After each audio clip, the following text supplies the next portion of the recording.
Entonces, habíamos empezado ayer a hablar del sistema endocrino, ¿sí? Esto no viene para el final, para el parcial de la otra semana, para el lunes. Para el parcial va a venir solo nervioso, el electrocardiograma no va a venir solo nervioso, ¿sí? El electrocardiograma lo vamos a dejar para el final, ¿sí? Bueno, entonces, vamos a dar una repasada rápido de lo que vimos ayer, ¿ok? Porque esta es una presentación diferente, no la que les presenté el día de ayer, ¿sí? Entonces, vean, esta es una lista de definiciones que para cuando regresemos de parciales me la tienen que traer todos escrita a mano, con sus palabras, las definiciones. O sea, ustedes buscan en Google o donde sea la palabra, la entienden y luego que ya la entendieron, la escriben con sus palabras en una hoja, ¿sí?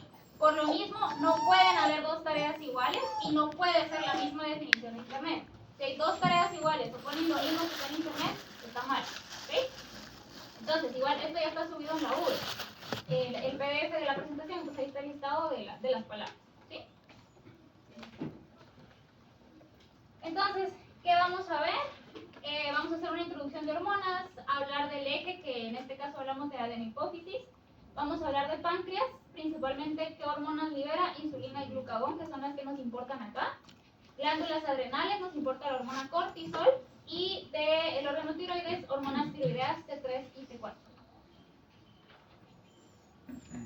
Entonces, ahorita en la introducción, que fue lo que vimos ayer, vimos una definición del sistema endocrino y de hormonas, cómo funcionan y qué tipos de hormonas hay.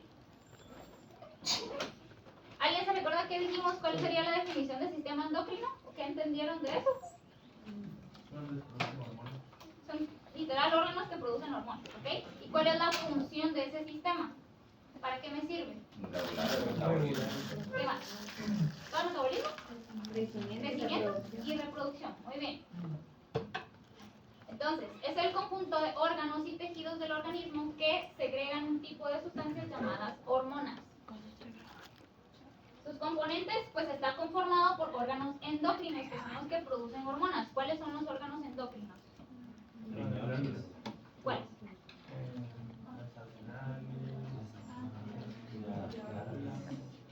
Sí. Ajá. Ok. Paratiroides. Ok. Las gónadas sexuales. Ok. Faltó. Faltó. Muy bien.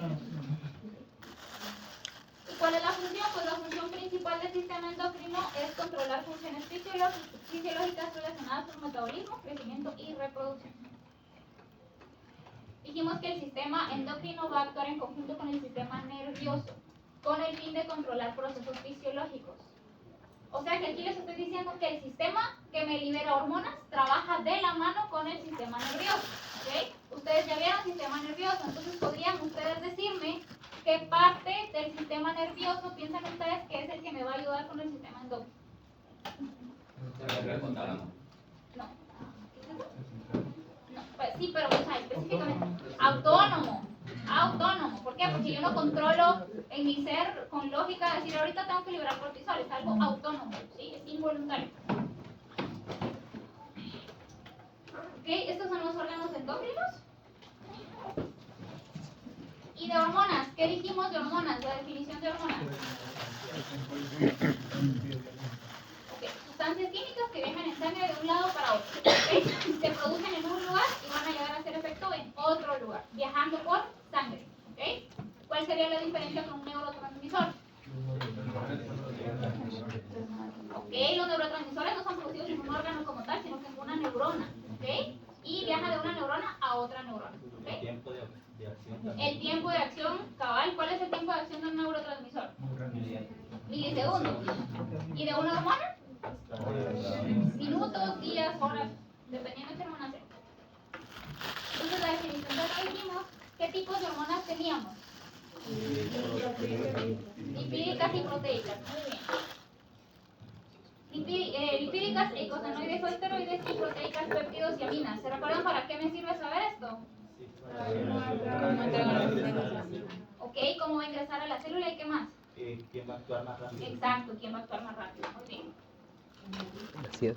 Síntesis y almacenamiento. Vean, las hormonas proteicas se van a sintetizar. Recuérdense que dijimos que tienen que saber el significado de sintetizar y utilizar bien esa palabra. Sintetizar es formar, es lo mismo, ¿sí? Ahora, metabolizar es procesar, ¿ok? Entonces acá si yo hubiera puesto las hormonas proteicas se metabolizan, le cambio completamente el significado a todo, ¿ok? Entonces, las hormonas proteicas se forman dentro de las células y se almacenan en vesículas para luego liberarse por exocitosis. Esas son las proteicas. Ahora, las lipídicas se forman conforme se van necesitando. ¿Sí? Ajá. Es que ahí la forma en la que usa metabolismo, no sería mejor usar la palabra catabolismo, porque técnicamente de síntesis sería parte también del metabolismo, que es el que vendría siendo el anabolismo. O sea, de lo que tú me decís, podría decir que síntesis es metabolismo. Sí. No. O sea, Porque es anabolismo sí, pero no metabolismo, porque metabolismo son las dos. Pero ahí sería, ajá, sí, metabolismo son las dos. Ajá. Entonces, ¿podrías cambiar síntesis por anabolismo si quieres? Sí, pero no por metabolismo. Porque metabolismo estaría diciendo las dos cosas. Okay. ¿Sí? ¿Sí? Y se lo digo solo porque me confunden hasta el día de hoy cuando me están explicando algo, me utilizan indistintas las palabras.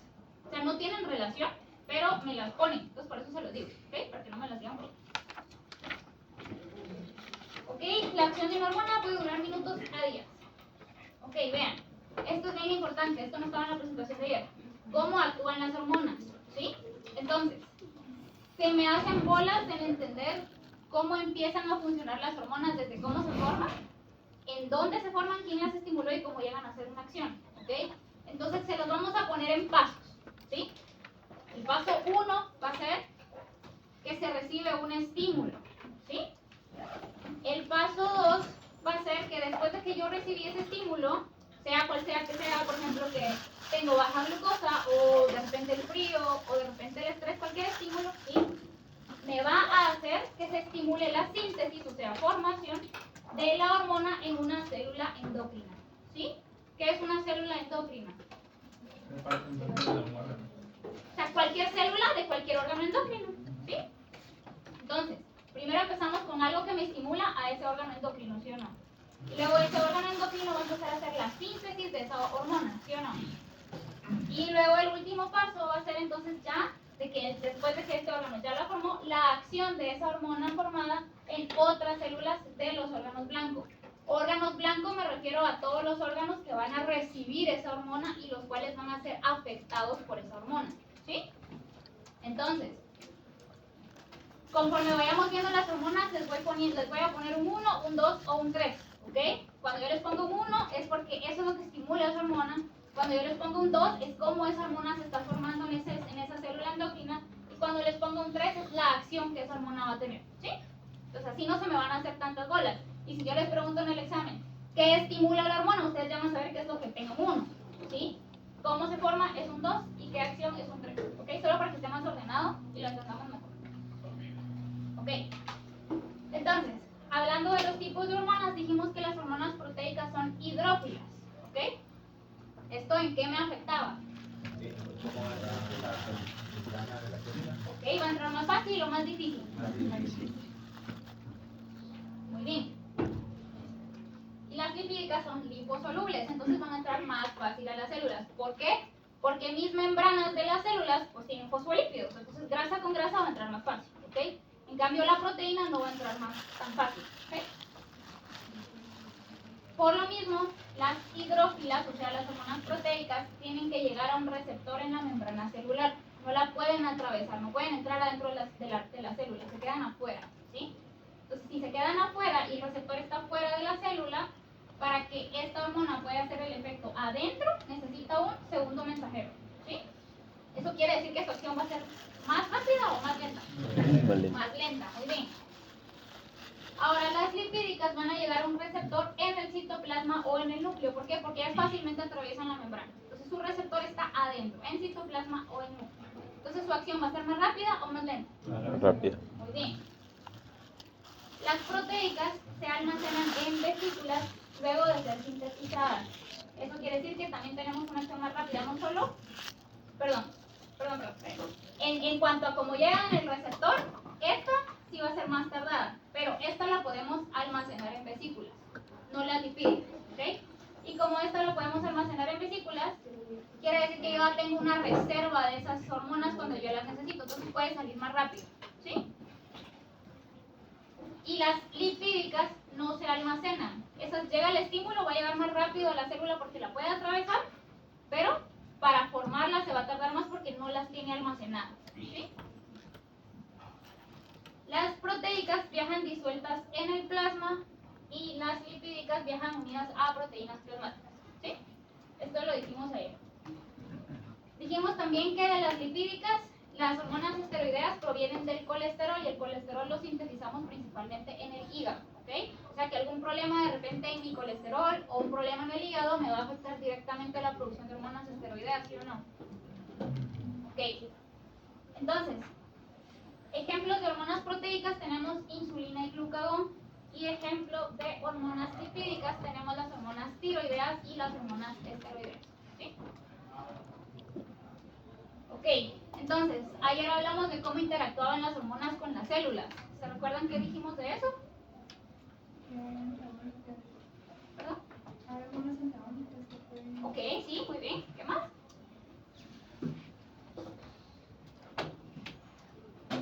O sea, ¿cómo tenían contacto las hormonas con las células? Esa es la pregunta. Con receptores, ¿sí? Muy bien.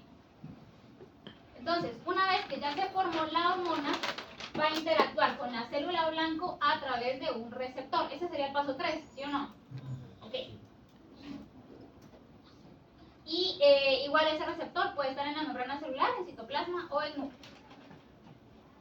Cada hormona tiene un receptor específico en uno o varios órganos dependiendo de la función de la hormona, ¿sí? La cantidad de receptores para cierta hormona puede cambiar dependiendo de la acción de otra hormona o la cantidad de hormona disponible. Acá dice la acción de otra hormona porque entre ellas se pueden contradecir, ¿sí? Una, por ejemplo, me puede querer subir la glucosa y la otra me la quiere bajar, ¿sí? Y también la cantidad de hormona disponible. Dijimos que si tenemos mucha hormona disponible, la cantidad de receptores va a disminuir. ¿Por qué dijimos que eso puede pasar? Porque puede haber un exceso. ¿Sí? ¿Ok? Porque si mi cuerpo tuviera, o pónganse a pensar, si tengo muchos receptores para algo, la acción de ese algo va a ser muy alta, ¿sí o no? Y si tengo muy pocos receptores para algo, la acción de ese algo va a ser baja, ¿sí? Entonces, por ejemplo, pónganse que yo puedo tener glucosa altísima, pero si yo tengo pocos receptores para glucosa, no va a entrar a la célula, ¿sí? No importa qué tan alta esté, ¿ok? Entonces, una manera de regularse de mi cuerpo es que incluso si hay mucha hormona o de lo que sea que esté disponible, la cantidad de receptores disminuye. Para que si por alguna patología yo tengo demasiado elevada una hormona, no me afecte demasiado adentro de mis células, ¿sí? ¿Y esto qué quiere decir? Que me puede dar resistencia a tratamientos continuos con algunas hormonas, ¿sí? Por eso es que, por ejemplo, si a algún perrito le están inyectando esteroides a cada rato porque es alérgico, después de un tiempo ese perrito ya no responde a los esteroides, ¿sí? Okay. Ahora, ¿cómo creen ustedes que se controlan los niveles de las hormonas en el cuerpo? ¿Cómo regulo yo esos niveles? Retroalimentación. Muy bien, retroalimentación negativa, ¿ok? Principalmente el hipotálamo. Muy bien. Entonces, cada hormona tiene una manera específica para esa misma hormona de regular su nivel en sangre, ya sea subirlo o bajarlo, ¿sí? Uno de los mecanismos para controlar los niveles sanguíneos de hormonas más importantes son los mecanismos de retroalimentación, ¿sí? Y se llama retroalimentación porque si mi hipotálamo detecta que está muy elevada, él va a decir, vamos a bajar. Y si él detecta que está muy baja, él va a decir, subamos. Por eso se llama retroalimentación o feedback negativo, ¿sí? Es eso, ¿verdad? Cuando una hormona está muy elevada en sangre, es detectado y se baja la producción de la misma. Y viceversa, o sea que si estuviera muy baja, se aumenta la producción de la misma, ¿sí? Hay otras maneras, no solo este feedback, digamos, que se da en el hipotálamo, ¿sí? Porque no todas las hormonas utilizan el hipotálamo. ¿Qué otras maneras tengo yo para regular mis niveles de hormonas o para estimularlas? El ritmo circadiano, ¿saben qué es eso? Del día. Exacto, el día, ¿ok? Sueño o luz, tiene que ver igual con el ritmo circadiano. Los niveles de glucosa y el sistema nervioso autónomo, entre paréntesis, ejemplo, estrés, ¿ok? O sea, cada vez que hablemos de estrés, prácticamente igual estamos hablando del sistema nervioso autónomo, ¿sí o no? ¿Qué parte del sistema nervioso autónomo? Muy bien. Doctora, me pregunta, ¿cuál es el ritmo circadiano? Es como según las horas del día. Digamos, las horas del día en que hay mucha luz, hay hormonas que se elevan, y cuando hay menos luz, hay hormonas que bajan, o viceversa, dependiendo de la función que tú tengas biológica. No se le conocen más como ciclos circadianos. Ah, sí, puede ser eso. Ajá, sí, es un ciclo. Sí. Ok. Bueno, entonces ya hicimos la introducción. Vamos a hablar de la adenohipófisis. ¿Se recuerdan que hablamos ayer de la adenohipófisis? ¿O qué era? ¿Dónde estaba? Ok, sí, muy bien. ¿Es una glándula o no es una glándula? Ok, es una glándula. O sea que yo les estoy diciendo que en el cerebro tenemos glándulas. ¿Sí? Entonces acá vamos a hablar del eje hormonal. Entonces, tenemos nuestro cerebro, ¿sí? Y acá arribita tenemos una parte que es el hipotálamo, ¿sí? Y justo debajo del hipotálamo tenemos esto que está en azulito, que va a ser la hipófisis o una glándula pituitaria, ¿sí? Están pegados. Y si le hiciéramos zoom a este pedacito de acá, sería esto, ¿sí? El hipotálamo sería este anaranjado y el morado sería la hipófisis, ¿sí? Y si viéramos la hipófisis, vamos a ver que tiene dos lóbulos, como si estuviera partida en dos, ¿ok? Tenemos un lóbulo anterior y tenemos un lóbulo posterior, ¿ok? Pero tienen comunicación con el hipotálamo, ¿sí? ¿Saben qué hace el hipotálamo o para qué sirve el hipotálamo? ¿O les suena de algo el hipotálamo? Para regular el sueño, para las funciones sexuales y para el hambre. El hambre, hormonas. O sea, el hipotálamo me regula un montón de cosas en el cuerpo, ¿sí? Entonces acá lo vamos a ver más que todo desde el enfoque hormonal, ¿sí? Entonces, vamos a hablar de la adenohipófisis. La adenohipófisis es una de las dos partes de la hipófisis. Si ustedes ven acá, dijimos que esta está partida en dos. Tiene un lóbulo anterior y un lóbulo posterior. A partir de acá van a ver que muchas cosas que vamos a ver en el sistema endocrino tienen dos nombres. Se tienen que saber los dos nombres de las cosas y a veces los nombres no tienen ni siquiera se parecen, ¿sí? Se lo tienen que saber ¿por qué? Porque en un montón de lugares van a ver los nombres usados de manera indistinta, entonces tienen que saber de qué estamos hablando, ¿sí? Cuando hablamos del lóbulo anterior de la hipófisis, también lo podemos llamar como adenohipófisis, ¿sí? Que sería el lóbulo anterior. Vean, los dos empiezan con A, ¿sí? Cuando hablamos del lóbulo posterior, le vamos a llamar neurohipófisis, ¿sí? Y en general, todos los dos lóbulos completos pues van a ser la hipófisis o también llamada glándula pituitaria, es lo mismo. Pues acá ya vimos tres cosas que tienen dos nombres, ¿sí? Que los dos nombres siempre significan lo mismo. Entonces, la adenohipófisis, que es el lóbulo anterior, es una de las dos partes de la hipófisis, que es una glándula que se encuentra en el cerebro. Es la encargada de enviar estímulos a otras partes del cuerpo para que se sinteticen o formen varias hormonas, pero no todas, vamos a ver cuáles sí, ¿ok? Entonces, por esto, la hipófisis es conocida como la glándula endocrina maestra. ¿Qué quiere decir glándula endocrina maestra? Como que fuera la más de todas las glándulas de las hormonas, ¿ok? ¿Por qué? Porque es la que está más involucrada en la formación de muchas hormonas, ¿ok? Y ella es la que está involucrada en los ejes hormonales, ¿sí? Si ustedes ven acá el dibujo, acá tenemos el hipotálamo y acá tenemos la hipófisis. Y ustedes ven, si estamos hablando del cerebro, tienen que haber neuronas, ¿sí? Entonces, en el hipotálamo, obviamente, hay neuronas. Y ven ustedes que en esta parte de acá, para el lóbulo anterior, las neuronas terminan acá. No entran al lóbulo anterior. Y si ustedes ven del otro lado, las neuronas atraviesan todo el hipotálamo y llegan hasta el lóbulo posterior, ¿sí? Por eso el lóbulo posterior se llama neurohipófisis, porque él sí tiene neuronas que vienen del hipotálamo. El lóbulo anterior no las tiene, ¿sí? Ok, entonces, hablando de esto de los ejes hormonales, ¿sí?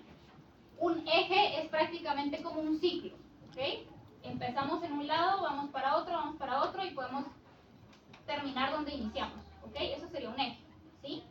Entonces, algunas hormonas, no todas, utilizan ejes para regularse, ¿sí? Y en este caso, ¿quiénes componen este eje? Empezamos acá arriba en el cerebro, hablamos del hipotálamo y de la hipófisis, ¿sí? siempre están estos dos involucrados, ¿ok? Entonces siempre hipotálamo, luego es hipófisis, luego algún órgano endocrino, cualquiera de los que están, y regresamos otra vez a hipotálamo, ¿sí? O sea que son tres partes. Siempre es hipotálamo, hipófisis y luego algún órgano endocrino, ¿sí?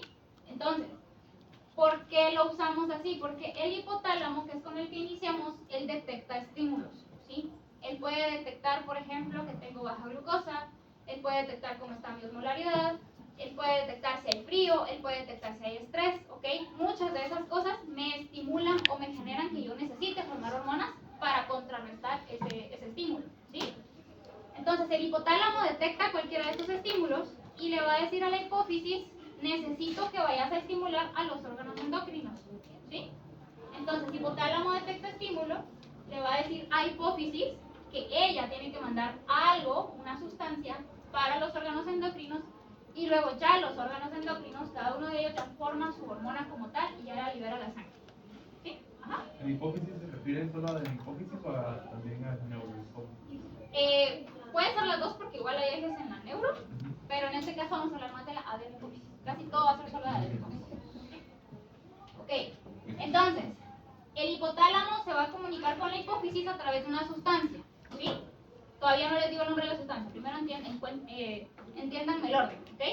Hipotálamo va a detectar un estímulo y le va a decir a la hipófisis a través de una sustancia que él va a formar que la adenopófisis tiene que formar otra sustancia que la va a enviar por sangre para que llegue a ese órgano endocrino y luego ese órgano endocrino ya libera esa hormona a la sangre y ya hace mi efecto, ¿ok? ¿Sí? ¿Les quedó claro esto? Sí. Ok. Entonces, ¿qué es un eje hormonal? Son interacciones que se dan entre diferentes regiones con el fin de regular, ya sea subir o bajar el nivel de una hormona. Son interacciones recíprocas entre el hipotálamo, la adenopófisis y glándulas endocrinas u órganos endocrinos, ¿sí? Vean, no todas las hormonas que se liberan utilizan un eje, ¿sí? Entonces, les estoy explicando qué es un eje para que cuando hablemos de cada una de las hormonas, cuando yo empiece a explicar el eje ya sepan qué es, pero no todas las hormonas utilizan un eje, ¿sí? Bueno, y esto es lo mismo, ¿verdad? Aquí tenemos el hipotálamo para que se ubiquen y aquí abajito está la hipófisis, o glándula pituitaria. Dijimos que el lóbulo anterior también se llama adenopófisis, el posterior neurohipófisis y la hipófisis también se llama glándula pituitaria. Ok, entonces, dijimos que empezamos con hipotálamo, ¿ok? Entonces, hipotálamo va a ser lo que está encuadrado, ¿ok? Sería esto. El hipotálamo va a detectar algún estímulo, ¿sí? ¿Qué estímulo? Cualquier estímulo. Ahorita, después vamos a ver cuáles son, ¿ok? Va a detectar un estímulo, dependiendo de qué estímulo recibe, va a decir que, él va a decir qué hormona es la que necesita estimular, ¿ok? Recibió un estímulo, él va a liberar una sustancia hacia la adenopófisis, ¿sí? Que se recuerden que está justo debajo de él, porque están pegados. Él va a liberar una sustancia a través de sangre y le va a llegar a la adenopófisis. La adenopófisis va a detectar qué sustancia le envió el hipotálamo y entonces ella ya va a saber a qué órgano endocrino le tiene que mandar una señal, ¿ok? Luego ella va a liberar otra sustancia que va a ir a cualquiera de los órganos endocrinos y luego ya el órgano endocrino ya libera la hormona como tal, ¿sí? Entonces vean acá que dice prolactina, gonadotropina, estirotropina, adenocorticotropina y somatotropina. Estas son las que libera la adenopófisis, ¿sí? No es la hormona. No es la hormona como tal la que va a tener el efecto en el cuerpo, sino que es la que liberó la adenopófisis, ¿sí? Por ejemplo acá, la adenopófisis liberó tirotropina para la tiroides, y luego la tiroides ya va a liberar T3 y T4, que es la que me va a llegar a afectar, ¿sí? Ok. Doctora, en el caso de la prolactina, la glándula mamaria no es una glándula exógena. Estamos viendo endógena. Sí, pero no la vemos, o sea, yo te puse aquí porque está, digamos, en el esquema como tal de la imagen. Pero las hormonas que nosotros vamos a ver, de reproducción no vamos a ver. Frente a prolactina, oxitocina o estas de gónadas no las vemos porque por eso tienen un curso de reproducción. Ajá, pero sí tienes razón, exógeno no va a ser bueno. Entonces, de aquí en adelante, cuando les diga hipófisis, prácticamente vamos a estar hablando de adenohipófisis, o sea, del lóbulo anterior, ¿sí? ¿Por qué? Porque el lóbulo posterior libera oxitocina y ADH. Oxitocina es de reproducción, ¿ok? Y ADH, en teoría ya lo vimos. ¿Se recuerdan del ADH? ¿Ok? Hormona antidiurética, ¿ok? Entonces, ¿qué hacía la hormona antidiurética solo por su nombre? Retiene agua para que yo no orine, ¿ok? Entonces, ¿qué la estimulaba? ¿Se recuerdan? ¿O cómo se estimulaba? Empezar a ver eso. Pero, ¿cómo se detectaba que necesito liberarlo? Los cambios de presión. ¿De dónde están esos receptores? En la arteria aorta, en la carótida. Ok, muy bien, muy bien, ¿ok? Entonces, de esos receptores también tengo el hipotálamo, ¿sí? Y si el hipotálamo detecta una osmolaridad muy elevada, o sea, deshidratación, va a decir, liberemos la hormona antidiurética, ¿sí? Para que yo no tenga tanta deshidratación. Ajá. Una pregunta. ¿El sistema renina, angiotensina, aldosterona también se consideraría un eje? ¿Sí? O sea, todo lo que tenga, digamos, como que una cascada, como medio circular, digamos así, que se regula solito, puede ser un eje. Solo que por eso les pongo aquí que esto es un eje hormonal. ¿Sí? Ok. Entonces, esto es lo mismo que ya dijimos, ¿ok? Dijimos que empezamos con hipotálamo. Hipotálamo va a detectar un estímulo, ¿ok?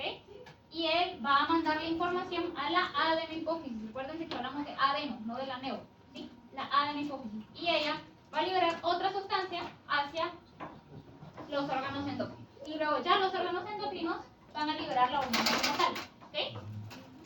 Esta que está acá es la hormona que yo normalmente mido, o la hormona que tiene el efecto biológico, ¿sí? O sea, la que me va a llegar a afectar mis células. Por ejemplo, cortisol sería aquí. Lo liberó la glándula adrenal. No es la que estaba aquí ni la que estaba acá, ¿ok? Estas eran para formar el cortisol al final, ¿sí? Ok. Entonces, lo que libera el hipotálamo hacia la adenohipófisis se llaman hormonas liberadoras.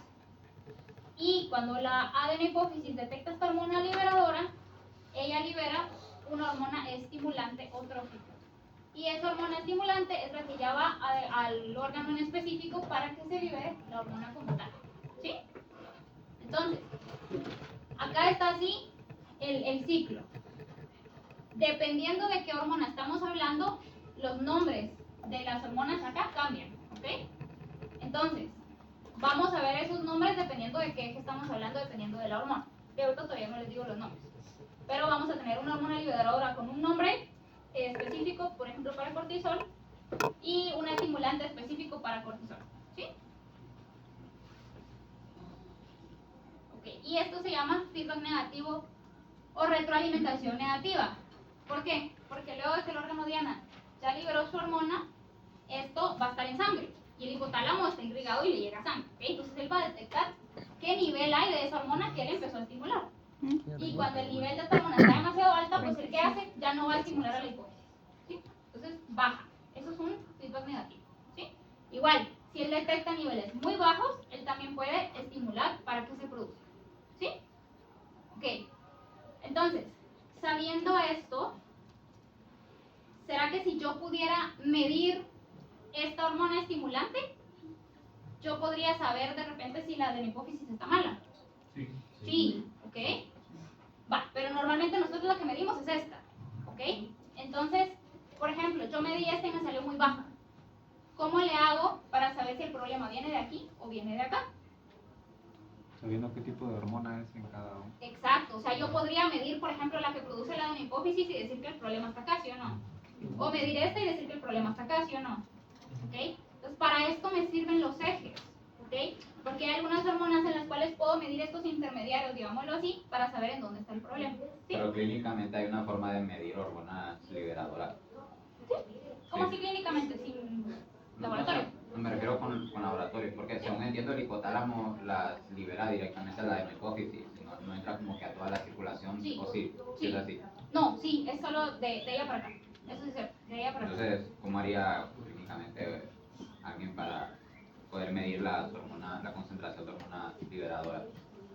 De esta sí no, de esta no sería, tendría que ser Ok. de esta. Ah. Ajá. Ahora, si tú quisieras ver, ponete, si hay un problema acá, tendrías que hacer una resonancia. Ah. Y puedes ver, por ejemplo, si hay algún tumor, ¿ok?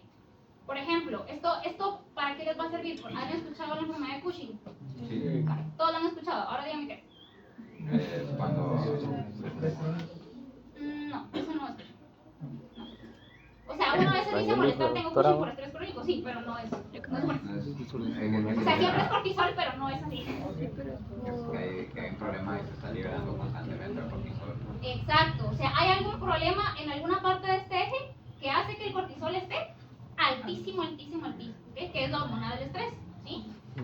Tan alto que llega un punto en el que el perrito tiene toda la sintomatología de Cushing, ¿sí? Eso lo vamos a ver más adelante, ¿ok? Entonces, ¿qué pasa si yo vengo y tengo un perrito y que me sale el cortisol muy, muy elevado? ¿Cómo le voy a para saber dónde está el problema? Yo sé que ella se produjo en glándula adrenal, ¿sí o no? Y la glándula adrenal la estimuló la adenohipófisis y el hipotálamo, ¿ok? Entonces, clínicamente yo podría medir esta, ¿sí? Así se podría medir. O, por ejemplo, podría hacer un ultrasonido y ver la glándula adrenal. Y a veces veo que hay tumor en la glándula adrenal. Y entonces yo ya asumo que por ese tumor que está en la glándula adrenal está produciendo demasiado cortisol, ¿sí? O de repente, si tiene la posibilidad, pues puedo hacer una resonancia y ver si hay un tumor en alguna parte de acá, ¿sí? Pero, por ejemplo, si es la adenohipófisis la que tiene un tumor, voy a tener problemas solo en cortisol o en todas las demás hormonas. Todas las demás hormonas, ¿sí? Entonces, por clínica y por entender cómo funciona esto, también puedo saber que de repente es solo del adrenal, ¿sí? Ok.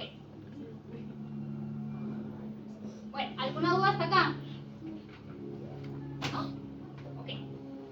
Vamos a empezar a hablar de páncreas. ¿Qué hormonas segrega el páncreas? Insulina y glucagón, muy bien. Entonces, ¿qué hace la insulina? ¿Cómo? Permite el paso de la glucosa a la célula, ¿ok? Muy bien, ¿y qué hace el glucagón? Elevar la glucosa en sangre. Libera glucosa en sangre, que hacen lo contrario entre ellos, ¿ok? Ahorita lo vamos a ver más detallado. Pero lo que quiero es que se den cuenta que vamos a estar hablando mucho de glucosa, ¿sí o no? Ok, pues primero vamos a hablar de glucosa. Tienen que entender qué es glucosa, ¿ok? Entonces, el páncreas, ya sabemos dónde está, ¿sí? El páncreas es un órgano con dos tipos de glándulas, ¿sí? ¿Qué glándulas son, saben? No, porque esas son células, no glándulas. Son esa parte, los enzimas y la parte. Exacto, bien. Entonces, el páncreas tiene una secreción endocrina y una secreción exócrina. ¿Cuál es la diferencia entre endocrino y exócrino? Una es hacia afuera, o sea, la sangre y la otra hacia el estómago. Ok, muy bien, vean. Cuando yo hablo de endocrino, es que algo está liberando una sustancia que se está yendo a la sangre. Eso es endocrino, hacia mi sangre, ¿sí? Y cuando hablo de exócrino, es que una célula o un órgano está produciendo algo que lo está liberando no hacia la sangre, sino de repente hacia un conducto, ¿sí? Entonces, por ejemplo, vean, acá tenemos el páncreas y tiene conductos, ¿sí? Que van a ir al intestino, ¿sí? Eso sería algo exócrino, ¿sí? O, por ejemplo, la glándula mamaria, como decías tú, libera leche. No es necesariamente, bueno, sí son conductos, pues, pero sale, no es hacia la sangre, ¿sí? Entonces, eso es exócrino. Entonces, si el páncreas tiene funciones bien diferentes, tiene que tener un montón de células diferentes adentro, ¿sí o no? No es que todas sus células sean iguales, porque cada una hace algo diferente. Y cada célula secreta una sustancia diferente. Entonces, la función endocrina del páncreas es ayudarme a controlar el metabolismo de la glucosa, ¿sí? O sea, me ayuda a subir mis niveles de glucosa o bajar mis niveles de glucosa, ¿sí? Y la función exócrina es producción y secreción de enzimas digestivas que ayudan a la absorción y digestión de los alimentos, ¿ok? Entonces, del páncreas ahorita que vamos a hablar de su función endocrina, ¿sí? La función exócrina no la vamos a tocar acá, ¿por qué? Porque el otro semestre tienen fisiología del sistema digestivo, entonces ahí van a ver la función exócrina del páncreas, ¿ok? Ahorita vamos a ver solo la endocrina, estamos hablando de hormonas, ¿sí? Sí. Entonces, si viéramos un páncreas, ¿ya vieron páncreas en histopato? ¿No han visto páncreas? No. No. Bueno, vean. Si estamos hablando que el páncreas es prácticamente dos glándulas en una, ¿sí? Una glándula endocrina y una glándula exócrina, si nosotros viéramos su tejido como tal, vamos a ver que tiene como pequeños, digámoslo aquí como que son circulitos, ¿ok? Estos se llaman islotes de Langer, ¿sí? Esa es la porción endócrina del páncreas, los circulitos, ¿sí? Todo lo demás es la porción exócrina, ¿ok? La porción exócrina del páncreas es casi un 98-99% del páncreas. 1 o 2% es la endocrina, ¿sí? Que son los islotes de Langer, ¿ok? Entonces, la parte exócrina no la vamos a ver, ahorita no nos interesa esto, ¿sí? Que sería de los islotes de Langer. Entonces, vean, si viéramos esto más en zoom, ¿sí? Veríamos, por ejemplo, que esto de acá sería un islote de Langerhans, ¿sí? Y estas células van a estar produciendo, y lo que ellas producen, o la sustancia que producen, vean que la vierten a vasos sanguíneos, ¿sí? Eso es endocrino. Y vean que lo que está acá alrededor son los acinis, ajá, y liberan su sustancia hacia un conducto, ¿sí? Entonces esto es exócrino y esto es endocrino, ¿sí? Ok.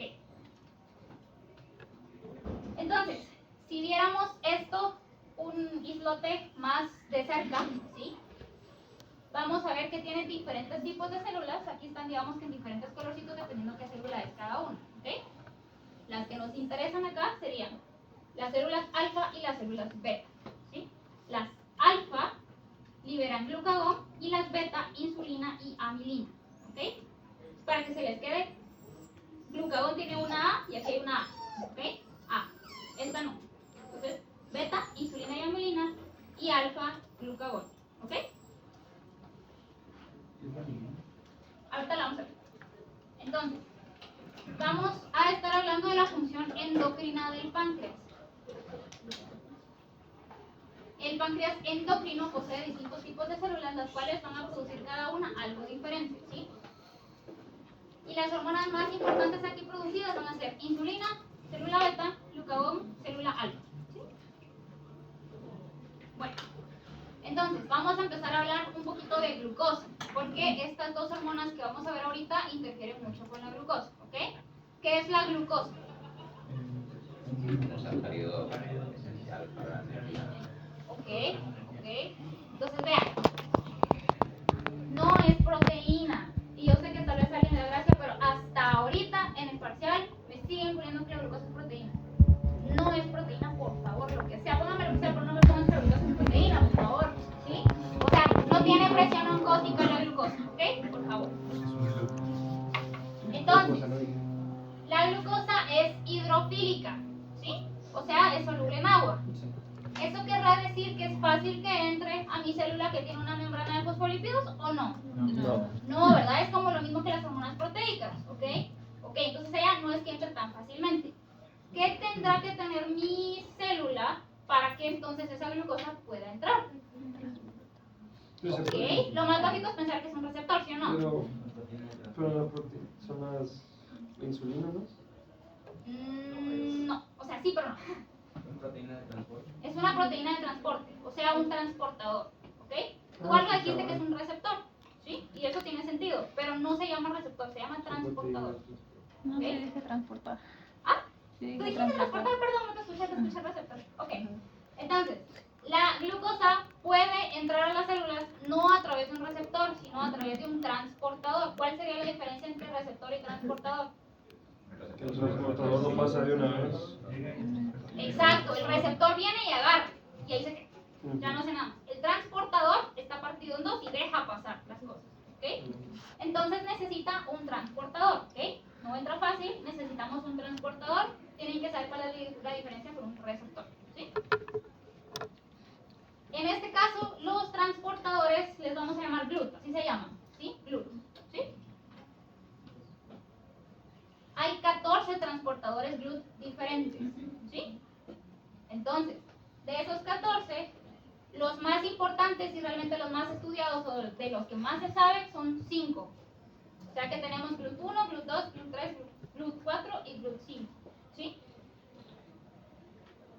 Y los GLUT, o sea, estos transportadores que dejan entrar glucosa adentro de la célula, pueden funcionar solitos o con la ayuda de insulina, ¿sí? Hay transportadores que están ahí y ven la glucosa y dale, pasar. Pero hay otros transportadores que ven la glucosa y no la dejan pasar, ¿ok? ¿Por qué? Porque ellos necesitan que haya insulina para que ellos dejen pasar la glucosa. ¿Sí? Entonces, los que necesitan insulina para dejar entrar la glucosa se llaman dependientes de insulina. ¿Sí? Y los que no necesitan son independientes de insulina. ¿Ok? Entonces, tenemos estos que son los más importantes, ¿sí? Y de todos estos, el 4 es el que depende de insulina para funcionar. ¿Esto qué quiere decir? Que todos los órganos que tengan GLUT4 no van a agarrar la glucosa si no tienen insulina, ¿sí o no? Y los que tengan GLUT1, GLUT2, GLUT3 o GLUT5 la pueden dejar pasar sin necesidad de insulina, ¿sí o no? Ok. Por lógica, ¿cuáles son los órganos o las partes del cuerpo que ustedes consideran que deberían de tener uno de estos y no uno que dependa de insulina? Cerebro. ¿Qué más? Corazón tiene los dos, pero sí corazón. Hígado. Hígado, ¿ok? Son los principales. Uno más les hace falta. No. No. Súper vital porque si no se muere. Pulmones. No. No. Los eritrocitos. Tiene sentido, si no me muero. Me muero, ¿sí? Eritrocitos. Entonces vean, si los dividiéramos, ¿sí? Solo es para que se den una idea de dónde es que está cada uno, ¿ok?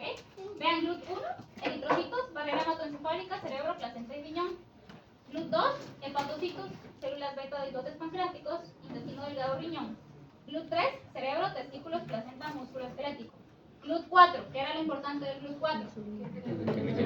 Exacto, necesita insulina. ¿En dónde lo tengo? En músculo esquelético, en cardíaco y en tejido adiposo. ¿Sí? Y GLUT5, enterocitos, riñón, cerebro, espermatozoides, músculo y tejido adiposo. ¿Ok? Muy bien. Entonces, vamos a hablar del estímulo. O sea que ese es el paso 1. ¿Sí?